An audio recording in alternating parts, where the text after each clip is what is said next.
More than $1,500 a day for a family of 3 on vacation? No, we are not billionaires, and we are not insane. We are just in Switzerland. This is the land of picture-perfect mountains, glittering lakes, adrenaline-packed adventures, and chocolate that melts your soul. But it's also a place that's sucking money from tourists faster than a Swiss train racing on time. So is it worth every penny? Let's find out. We arrived in Zurich, but instead of exploring the big city, we jumped right into a medieval fairy tale. Our first stop, Lucerne. This charming lakeside town greeted us with rain. And in the Swiss summer, that's no surprise. It rains around 40 days between June and August. But honestly, it does not dampen the magic. It kind of enhances it. Lucerne is like the set of a fantasy film. Medieval towers, cobblestone alleys, and the lake with Alps standing tall behind it, like silent Swiss guards keeping watch. But don't be fooled by the postcard looks. This place has some spine-tingling stories too. Ever heard of the Dying Lion Monument? It's one of the saddest, most powerful sculptures in the world. A tribute to the Swiss guards who died defending the French king during the French Revolution.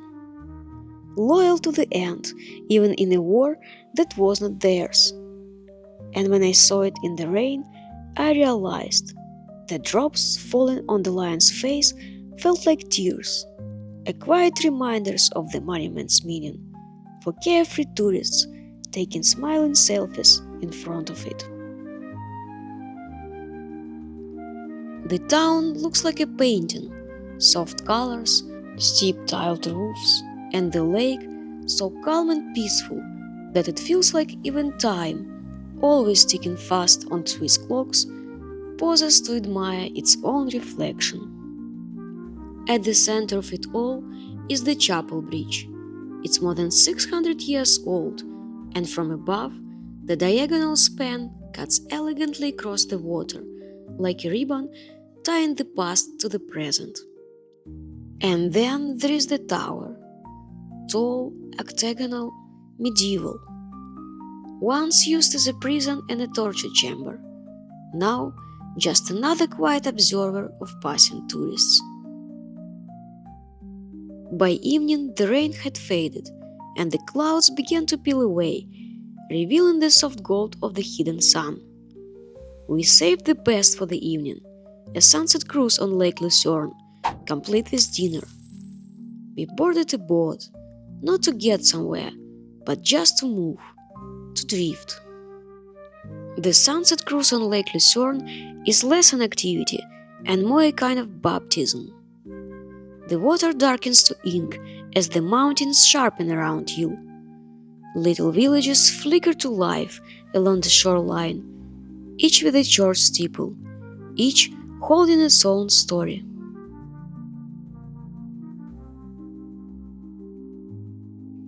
We had dinner on the boat, but the real feast was outside.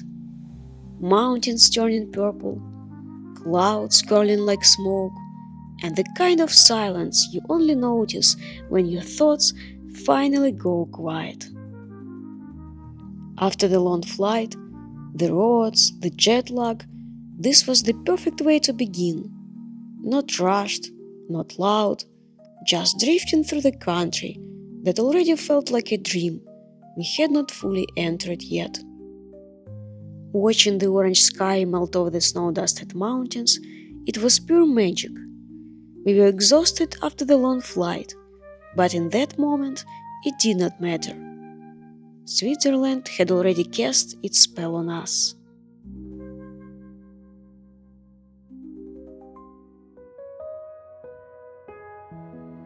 The next morning was beautiful and sunny. No rain on the horizon, just a clear view of Lake Lucerne from our hotel balcony. It It was the kind of morning you wish would last longer. Sipping coffee, soaking in the calm, enjoying your slow vacation, and pretending the world could wait. But slow vacation is not really my thing. By noon, we had to be in another town, Interlaken. Our pre-booked chocolate workshop was already waiting for us. You would expect a Swiss guy to be running this kind of workshop, right? Well, ours was from Hawaii. He had moved to Switzerland after falling in love with a Swiss woman. And out of all places in the world, where were the other two families in the room from? The Tampa Bay area from Florida, just like us.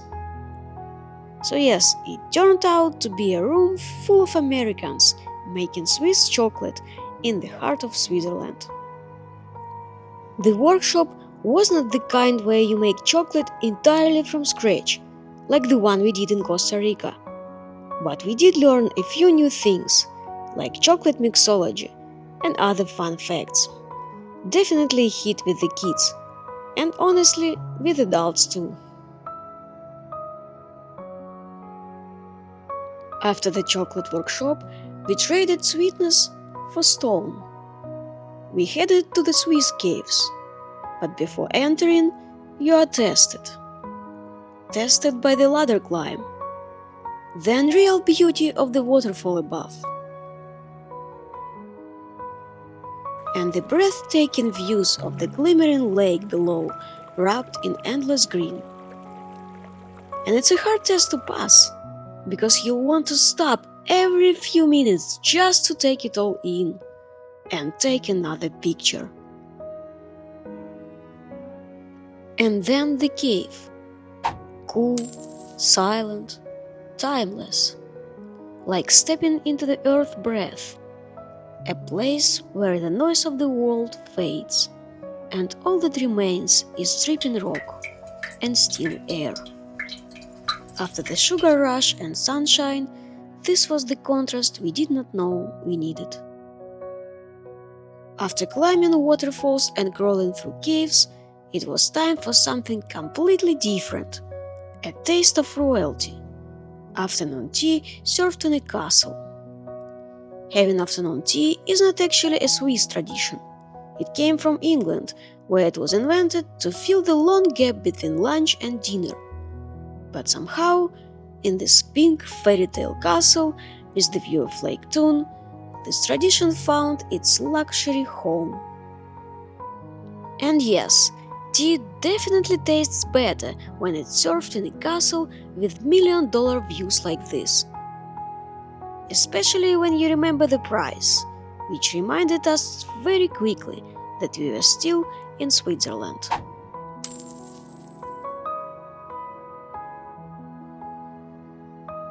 Castle Schloss Shadow, built in the middle 1800s. It looks like a place you'd expect to find a duchess. With its pink stone walls, pointed towers, and lakeside gardens, it feels more like something out of a romantic novel than real life. Today it houses a restaurant, a boutique hotel, and serves tea fit for royalty, or just regular people pretending to be royalty for the afternoon.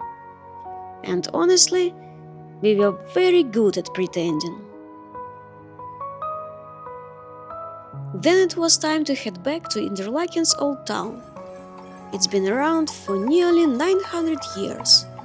But don't worry, it's aging well. It's quiet, a little dramatic, and clearly proud of the fact that it once saw Goethe, Lord Byron, and other celebrities. And yes, Goethe really did hang out here for a bit, and so did I, with his monument. But we were not there just for sightseeing. We had one very important reason to return: to pick up the chocolate we made earlier. And what do you do with handmade chocolate in Switzerland? You take it to the top of a mountain. We rode the funicular up to Harder Calm, where the views are absolutely unreal. Both lakes, the whole valley, and the Alps rising all around.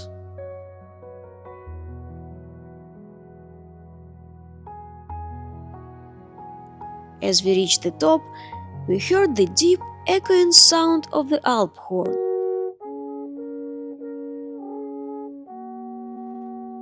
That long wooden horn that feels like the mountains are singing back to you. And then came the grand finale. We unwrapped our chocolate and ate it with the sunset melting over the peaks.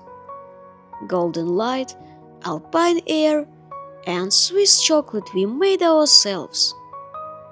Pretty hard to beat. But it wasn't the end of the day just yet. After sunset, we made our way back down the mountain, and there was one more iconic Swiss experience waiting for us: fondue. Believe it or not, it was our first time ever trying it. And yes, dipping bread into a pot of bubbling, melty cheese after a long day in the Alps is absolutely the right call and a great end of the day.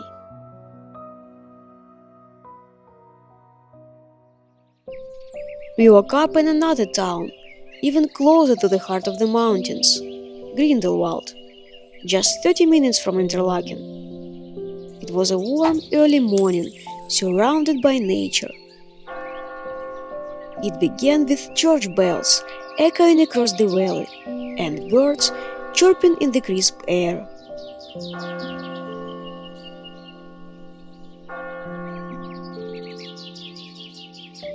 Gentle sunlight was catching my eyes and warming my hair as I drank coffee and enjoyed breakfast.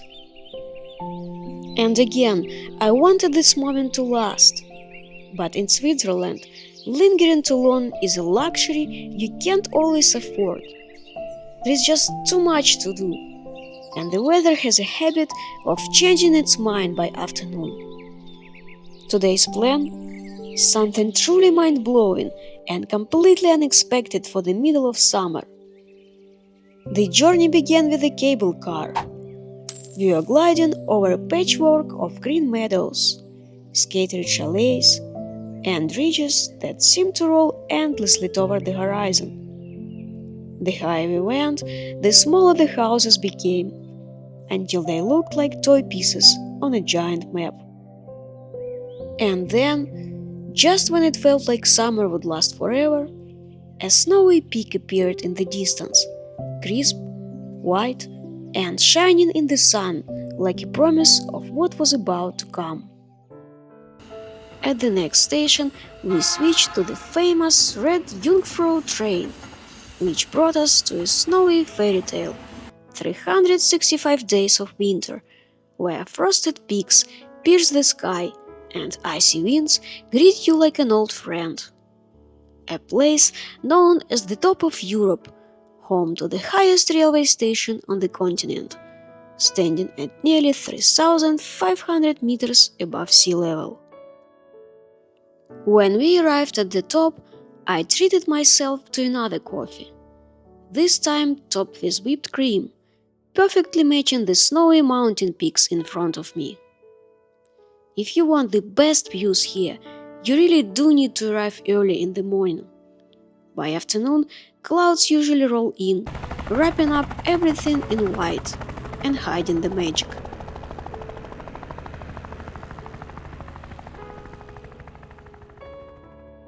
Then it was time to dive into snow fun. Sliding down on sleds felt like Christmas morning, somewhere in Lapland. We also tried tubing, but it did not really slide here. The snow zipline, that was a hit. It ended with unexpected, very snowy landing right on your butt. Let's just say, you can really feel the snow here. It was fantastic, and not too cold, thanks to the sunshine gently reminding us that it was still summer. somewhere down below. From the snow outside, we stepped into something even more surreal, the Ice Palace. It's hidden inside the largest glacier in the Alps. The walls, the floor, even the sculptures, all ice. The floor was so smooth from all the visitors that walking here felt like its own winter sport. Because glaciers are always moving, the Ice Palace shifts about 15 centimeters a year, meaning it's constantly being rebuilt.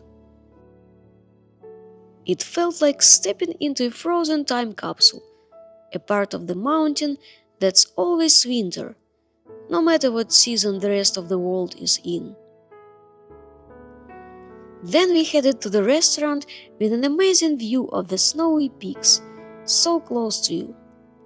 The perfect way to warm up after all that ice and snow. Before leaving, we made one last stop at the Big Lind store. Because it's Switzerland.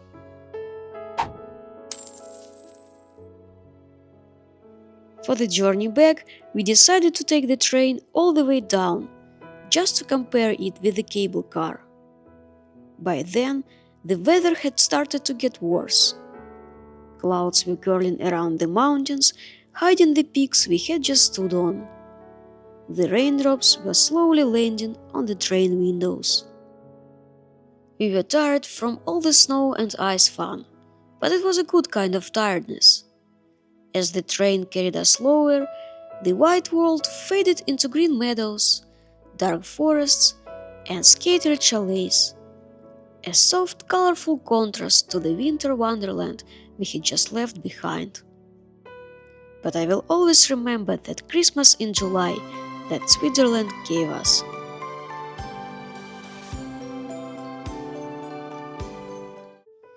The next day was not about having a lazy morning either. We had something booked for 10 a.m. at Grindelwald First, a mountain summit that's not just about views, but about adventure. By 9 a.m., the line for the cable car was already insane. I started to worry we would be late, but somehow we made it right on time.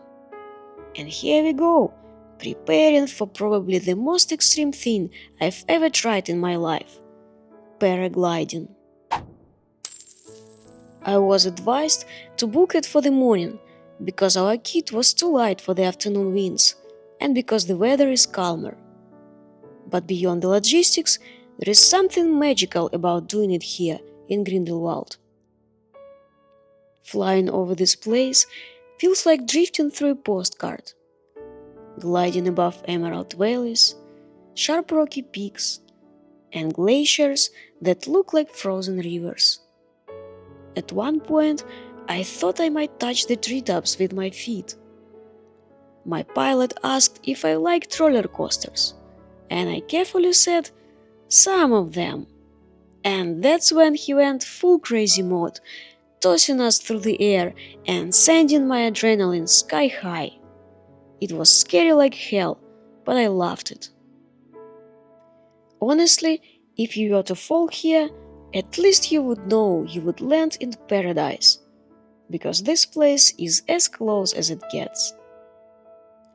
We landed close to the down station, about a 20-minute walk away. But of course we had to get back to the mountain summit again. One flight over Grindelwald was not enough. We had not had our fill of its beauty yet. Luckily, there was no line at 11:30 a.m. to the cable car. This time, we went on a hike to the lake. Early July is one of the best times for alpine meadows, and the flowers here did not just decorate the trail. They exploded with color, turning every step into a painting. I could not stop filming them over and over again. This scene felt almost impossible. Winter snowy grounds rising on the horizon, while summer's brightest blooms danced in the breeze right in front of me. This is how summer shakes hands with winter in Switzerland.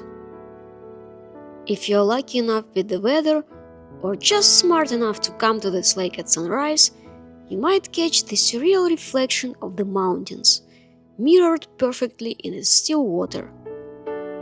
We were not that lucky, or maybe just too late, and the wind had already brushed ripples across the surface. But the water was glittering in the sun, framed by the lush green valley, and it was still breathtaking. It's about a 2-hour hike, but worth every step, even without the famous reflection. We sat there, unwrapped the lunch we had picked up to go from the restaurant on the summit, and I swear it tasted better than anything served in the fanciest restaurant in the world.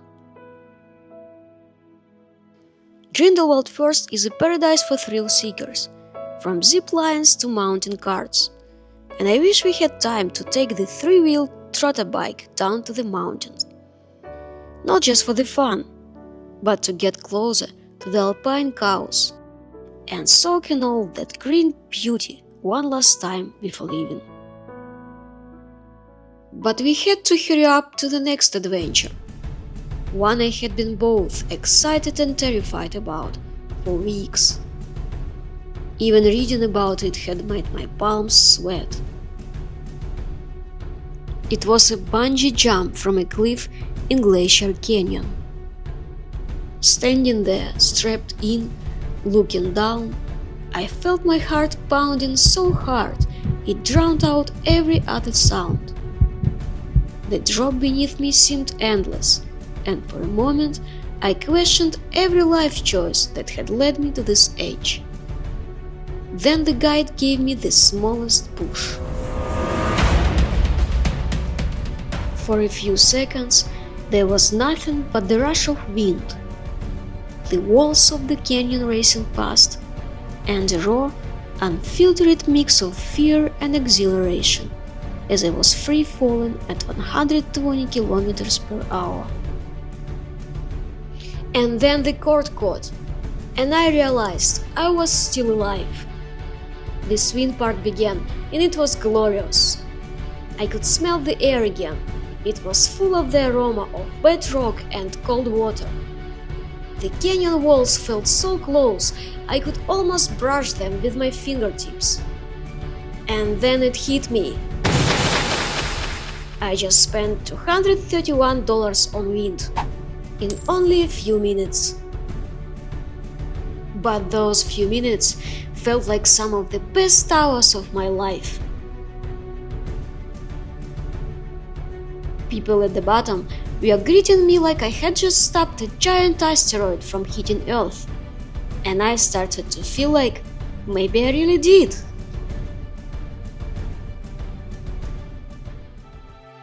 To sweeten the shock, I should mention that this price includes entry to Glacier Canyon, a dramatic gorge with towering rock walls and a roaring river running through it. There is even a giant spider web net you can walk on, right above the water, if you did not just get enough adrenaline in your blood. No matter how tired I was, I made myself cross it. I did not want to skip something I had already paid for. The adrenaline rush had made me hungry, and Swiss cuisine came to the rescue. In this German-speaking part of the country, hearty dishes like schnitzels and sausages are a staple. Exactly what I needed after hanging off cliffs and soaring through the air. It was the kind of food that does not just fill your stomach, it brings you back down to earth. As the day wound down, Grindelwald began to soften into evening. The golden light spilled over the rooftops, painting the mountains in warm tones before the shadows slowly crept in. Shops closed, the streets grew quieter, and the small town seems to take a deep breath before settling in for the night, getting ready for another crazy day to come.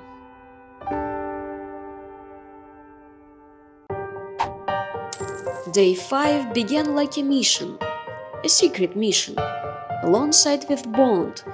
James Bond once stood here in the middle of the snowy mountains, chasing villains and sipping martinis. I stepped onto this glorious alley of fame, where every wall whispers Bond history. Snow-capped peaks framed the corridor like giant movie set pieces, and for a moment I felt like I'd walked straight into the film.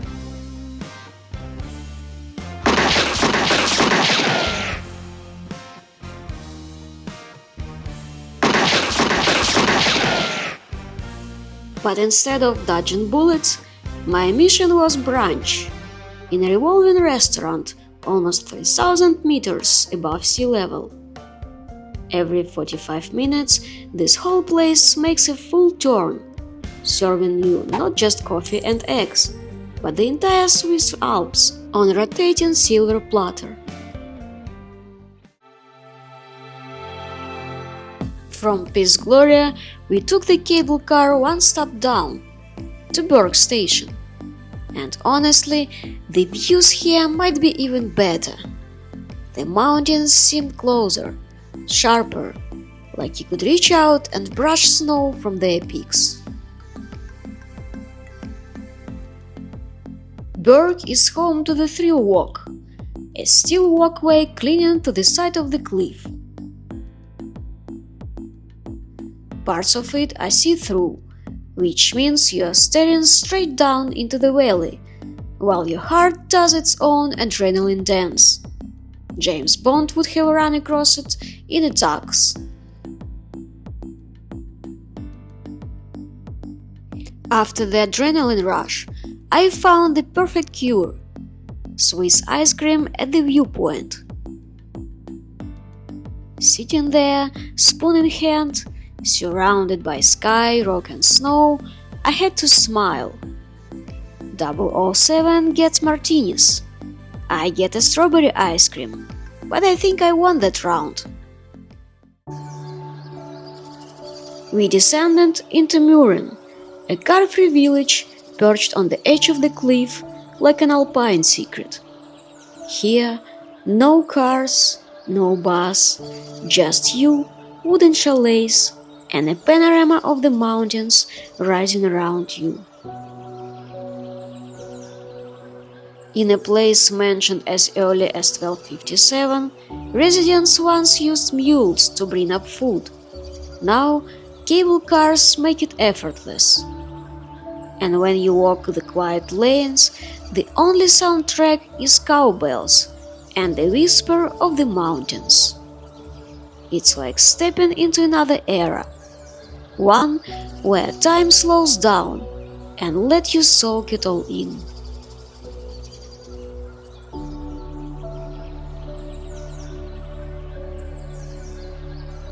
Our next stop, Tramelbach Falls, amazing glacier-fed cascades hidden inside the mountain, open only until 5 p.m. You start at the very top, where the water explodes out of the rock, and then work your way down alongside it, step by step, as it carves its path through the gorge. The roar and spray follow you the entire way, like nature's own soundtrack to the day.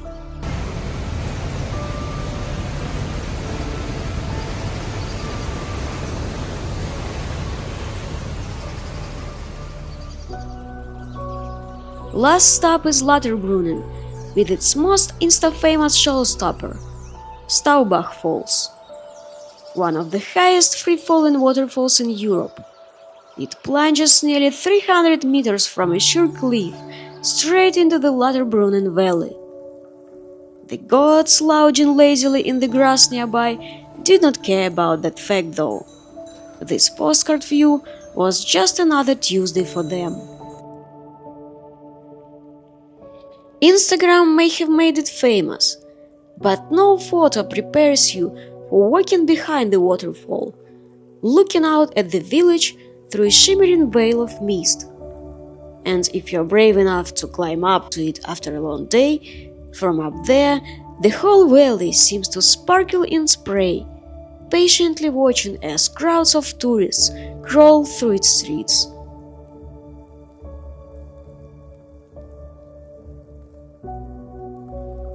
Today's mission accomplished.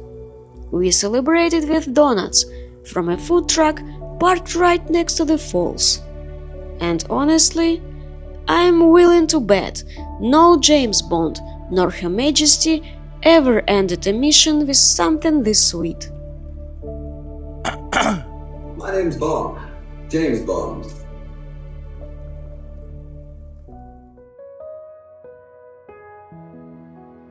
On day 6, we left green and crazy Grindelwald behind and moved to the place in the Swiss Alps where regular cars are not allowed, Zermatt.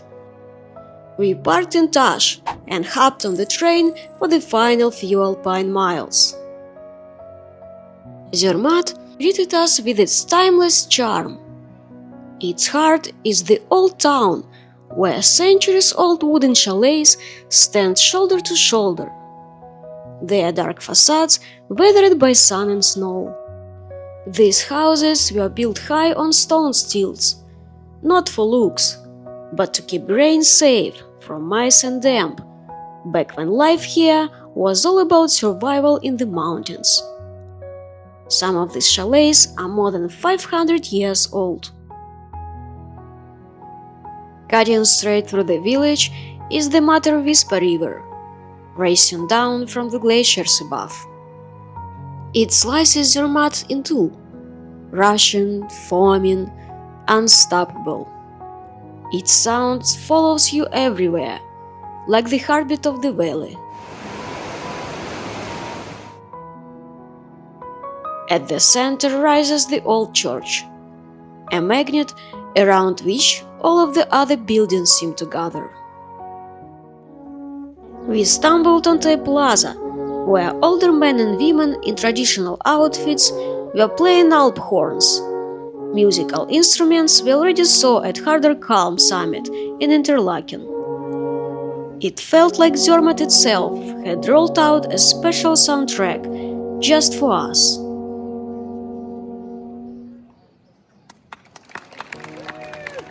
But the real moment came when we finally saw it. The Matterhorn. That sharp triangular peak.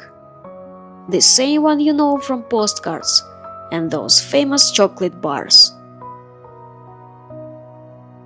And when you see it breaking through the clouds, your heart starts beating faster. And that was the view we carried with us straight into the spa. But not just any spa. Imagine floating in an infinity pool, steam rising around you, and right there, the Matterhorn itself, framed like the world's most expensive piece of art.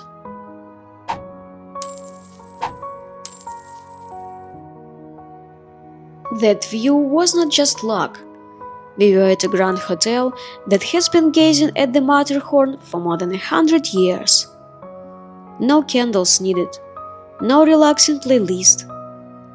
When the most iconic mountain in the world stares back at you, serenity is guaranteed.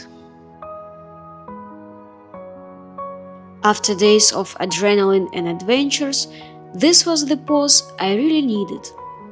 An evening of pure relaxation, wrapped in alpine silence, with the Matterhorn keeping watch over us.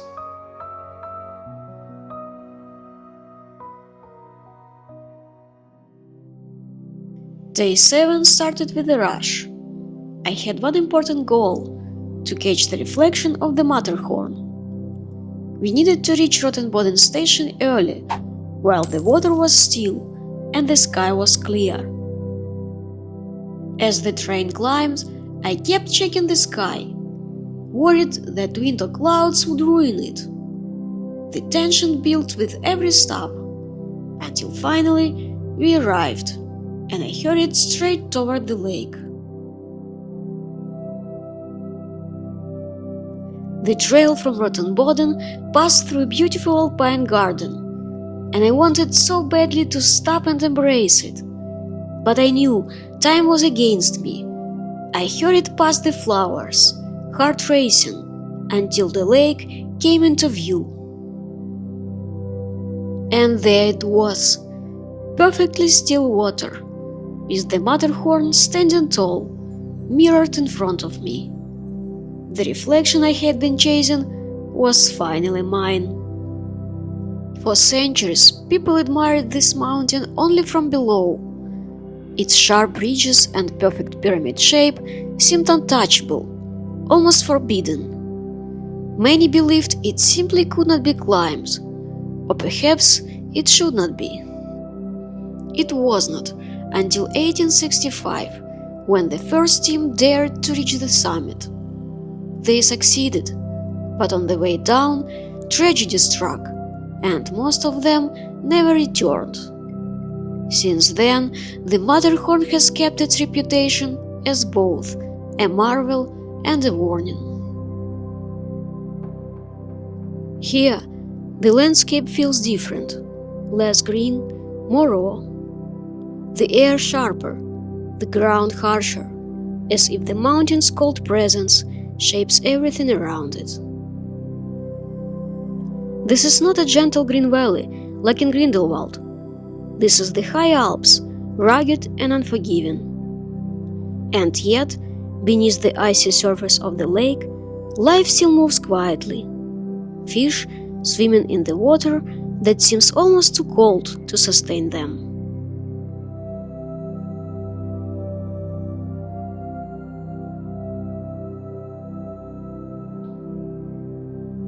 From the lake, we continued up to the top station of Gornergrat. We took a train to get there. After the rush of the morning, it was time to slow down and enjoy a classic Swiss mountain lunch. I ordered raclette, the wheel of cheese bubbling under heat until golden, then scraped in thick layers over steaming potatoes. The smell alone was enough to warm me up after the cold air outside.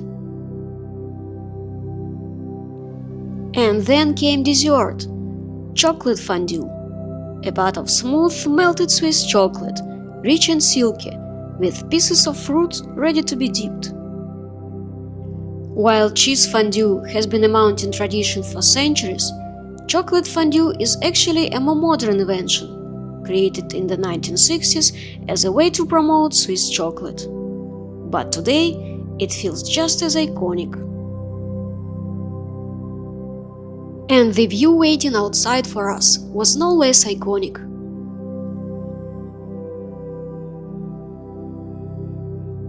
The mighty glacier stretched in front of us, vast and silent, a frozen river of time.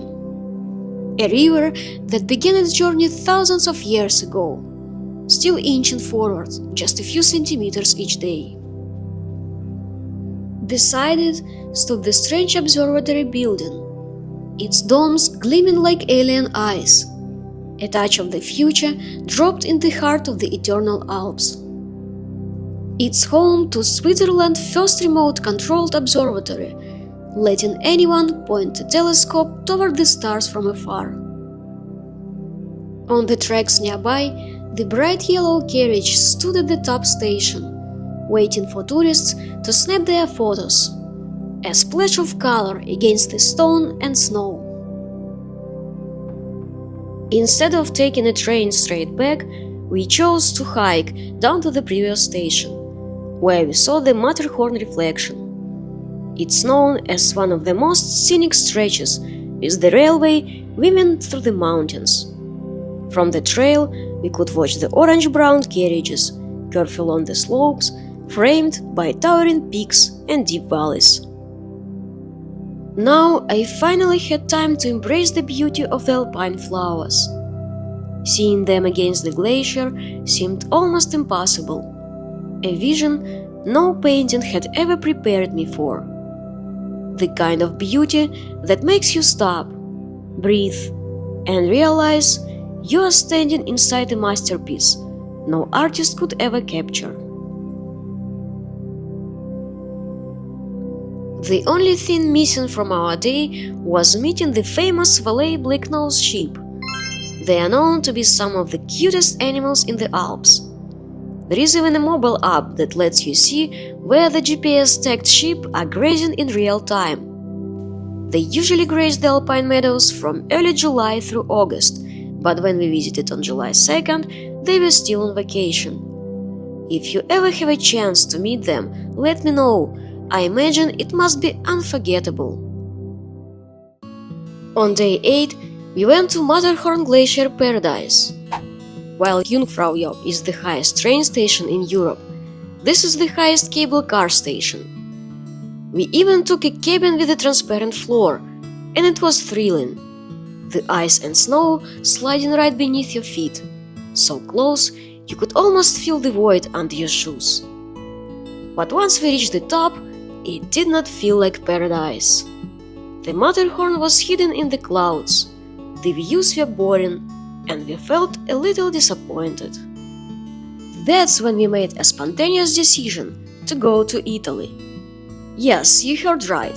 From this mountain summit, you can take another cable car straight across the invisible border. On the way down, the views turned spectacular. An alpine lake glowing in impossible shades of blue, with cows grazing quietly on the meadows around it. In less than an hour, we were standing in a small Italian town. At first glance, it looked surprisingly similar to a Swiss one. Small houses huddled together, their wooden balconies facing the narrow streets, and at the center, a church rising quietly above it all, as if gathering the village into its arms. And of course, the most iconic thing to do in Italy is eating pizza. I don't know if it was the air or my brain playing tricks, but the pizza tasted so much more delicious here than in Switzerland, and it was much cheaper too, if you don't count the price of the cable car to get here. On the way back to Matterhorn Glacier Paradise, the weather finally cleared a little and revealed more mountain peaks. We could see the sharp edges of the glaciers below us, and in between them, tiny turquoise meltwater lakes, glimmering like scattered jewels in the rock. This place also has snow tubing and ski slopes, but we had enough of that at Jungfraujoch. There is also a nice palace here, less crowded than the one we saw before. That evening, back in Zermatt, I tried the most unusual crepes, filled with chestnut puree. I ate them on our balcony, watching the sunset settle over the village, and wondered, could I really live here? Or would I eventually grow tired of this view without the buzz of a big city?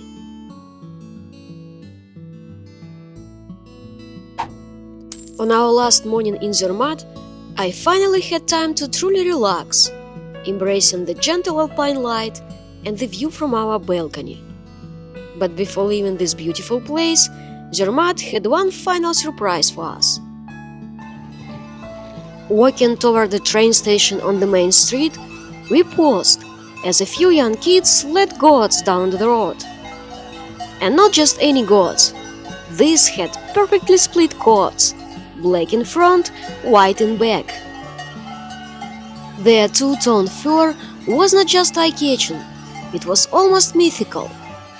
Local legends say they were painted by the mountain gods to symbolize balance between light and dark, winter and summer, good and evil.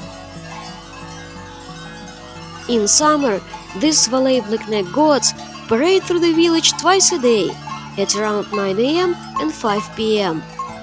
It was not the black-nosed sheep I hoped for, but this felt like Zermatt's gracious farewell. Then our journey took us toward Lake Geneva. The landscape shifted. Sharp snowy mountain peaks gave way to rolling green hills, lined with vineyards and sprinkled with wineries.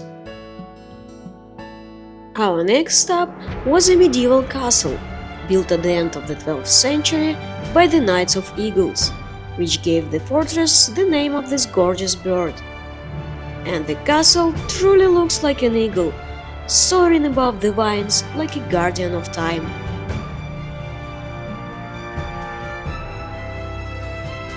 It has witnessed centuries of change, yet still holds a magnetic charm. Walking inside, you can almost imagine banners snapping in the wind, knights on patrol, and moonlight spearing through the old stone windows.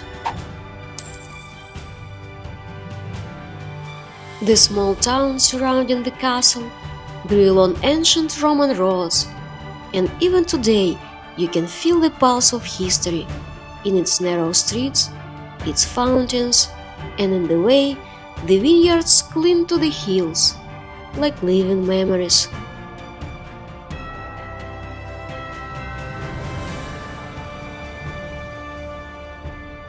Here, even the wine feels like liquid history, shaped by sun, soil, and centuries, each sip carrying a story of this land. Next, the road carried us down into the valley, until suddenly Lake Geneva spread out before us, a mirror of silver and blue, framed by mountains and vineyards. And right at the edge stood one of Switzerland's most iconic landmarks, Chateau de Chillon. Rising straight from the water on a rocky islet, its towers and walls look as though they've grown out of the lake itself. For centuries it guarded trade routes and sheltered counts and dukes, but its most famous story lies in the shadows of its dungeon. There, the patriot Francois Bonivard was chained for years, his fate later immortalized by Lord Byron in his poem The Prisoner of Chillon. Even today, Byron's name is carved into the stone. Walking through the castle halls, with waves slapping against its walls, you feel like all those boring school lessons finally found the right place in your head. After soaking in history and lakeside views, we strolled along Montrose Lakeside Promenade to see the statue of the legendary Freddie Mercury. From there, we headed toward Bern, where we spent our last 2 nights in Switzerland.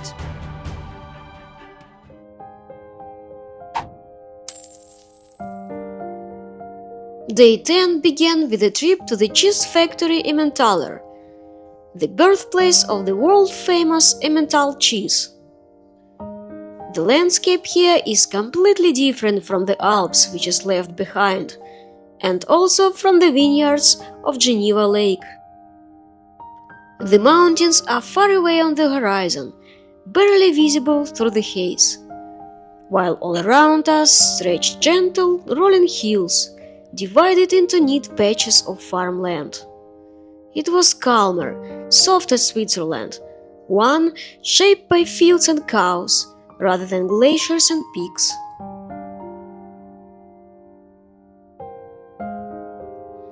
Instead of just tasting, we actually took part in a cheese-making workshop.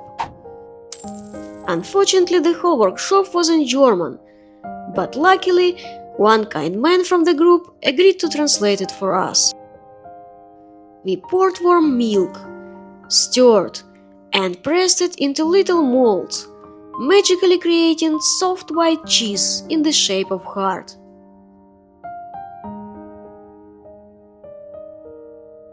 Watching the process, you realize why Swiss cheese is more than food here. Its heritage preserved in every meal. And of course, tasting it fresh, creamy and nutty made me wonder if I could ever go back to supermarket cheese again.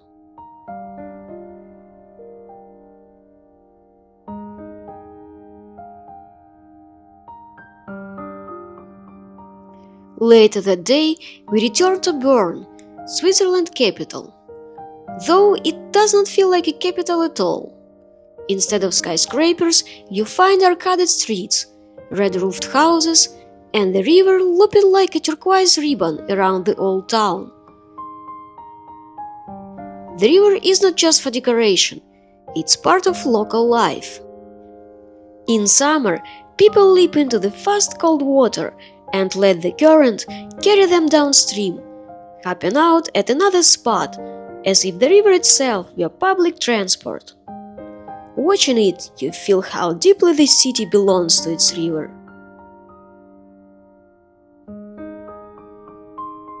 At the heart of the old town stands the Zeitglocke, the medieval clock tower that has been keeping time for more than 600 years.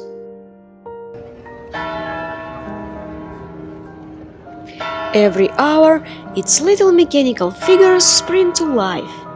A rooster crows, bears march in a circle, and the jester rings his bells, just as generations before us have watched. Standing there, it's impossible not to feel that blend of whimsy and history ticking together. If you look closer, Bern hides plenty of whimsical and sometimes strange. Look at the statues scattered through the streets. From monkey-like guardians to a giant in the act of eating a baby. The old town feels like a living gallery of weird medieval imagination. But not all of Bern's guardians are carved in stone. Legend says Bern was named after the first animal its founder hunted here, a bear.